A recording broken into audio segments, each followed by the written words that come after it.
وإذ قال ربك للملائكة إني جاعل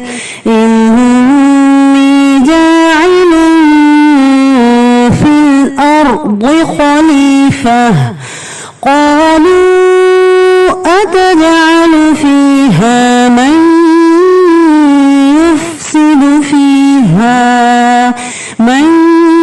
يفسد فيها ويسفك الدماء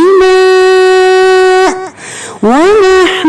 نسبح بحمدك ونقدس لك قال إني أعلم ما لا تعلمون وعلم آدم الأسماء كلها ثم عرضهم على الملائكة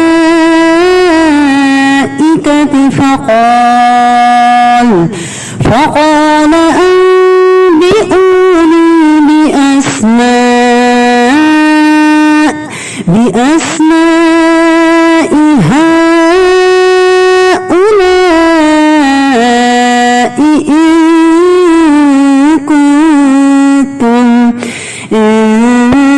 كنتم صادقين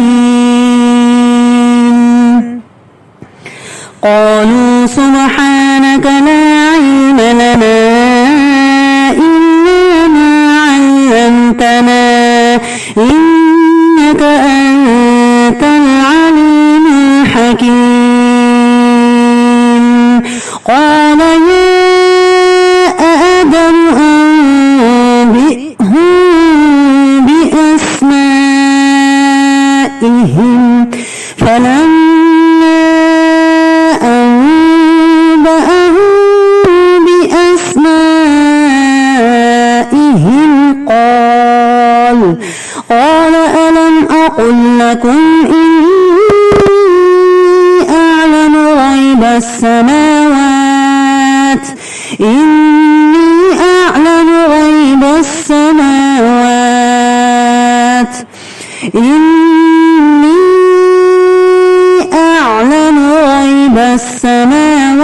والأرض وأعلم ما تبدون وما كنتم تكتمون وإذ قلنا للملائكة اسجدوا لآدم فسجدوا إلا إبليس أبى واستكبر وكان من الكافرين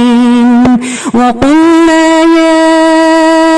آدم اسكن أنت وزوجك الجنة وكلا منها رغدا حيث شئتما ولا تقربا هذه الشجرة فتكونا من الظالمين فأزلهما الشيطان عنها فأخرجهما مما كانا فيه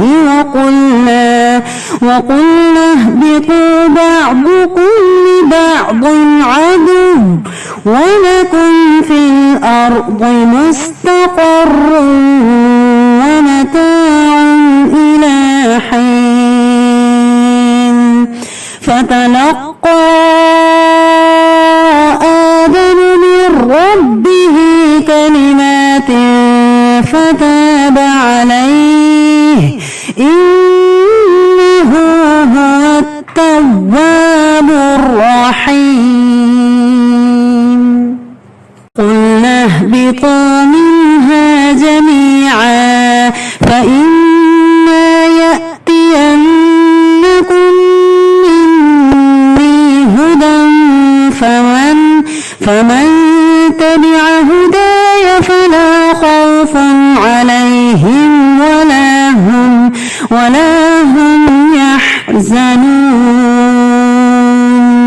والذين كفروا وكذبوا بآياتنا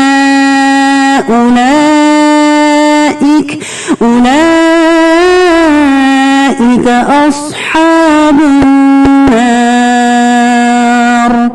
أولئك أصحاب